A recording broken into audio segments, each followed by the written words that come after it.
Hello everyone. We're going to look in this page here, the 251 chord progression page. Turn my piano back on here. And talk about this very important chord progression that really is the basis of so many things we do in jazz. It's everywhere. If you Google this, tons of things will come up talking about how to comp over the 251, how to improvise over the 251, how to voice chords over the 251, etc.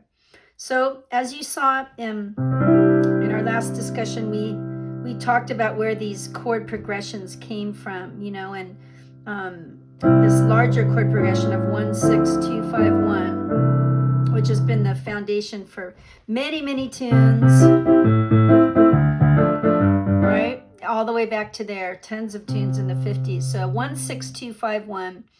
And when we look at these chord progressions, 1-6-2-5-1, you notice the root movements. See, if we go to the 6 to the 2 to the 5 to the 1, and that's pulling out the 6th note, 2nd note of the scale, 5th note of the scale. So we see that the roots are aligning in fourths, intervals of fourths. That's why we say jazz players go around the circle backwards instead of the circle of fifths. We do the circle of fourths, which is true. We do think in terms of root movements being in fourths. All musicians think of that, though. Classical music, it happens all the time, too. It really is the basis of all Western harmony, okay? So when we talk about the 2-5-1, we're talking about resolution. And as we've talked about our thirds and sevens, if I have a chord progression in the key of C, going up in fourths roughly, okay? 3 and 7, 7 moves down to 3, then the 7 moves to 3, 7, 3, 7, 3, 7, 3, 7, 3.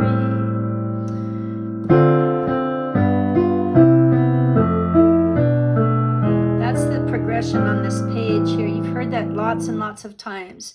Okay, the 7th, 3 and 7. The 7th is going to move a half step down to the third of the upcoming chord. Then this 7 moves down, half step, 7 moves down, whole step, in that case, 7, right? So it's this progression. Things are moving forward. So the 2-5-1, D minor. We've been playing these with our rootless voicings, but I wanted to just explain how important that is. When we have this left-handed voicing here, we see that this 7th is still moving a half step down to the all-important 3rd of G. This 7th of G is moving down a half step to the all-important note. If we isolate that, we see this motion, right? D minor, 7 moving first, to G, 3 and 7, 7 moving down to 3, right? So 2-5-1. It's the most common chord progression ever, and we need to look for those when they arrive in music. And the thing that really tips you off is minor to dominant to major 7. Anytime you see minor to dominant to major 7, light bulb should go off. And then you should check the root movement and go, oh, is the root movement moving up by fourths? Well, yes, it is. C is 1. Is that 2 in the key of C? Yes, it is. Is that 5? Yes. And so you can check. What we're going to get into next is how to insert something called tritone substitution, which is adding an extra note off the 5 chord.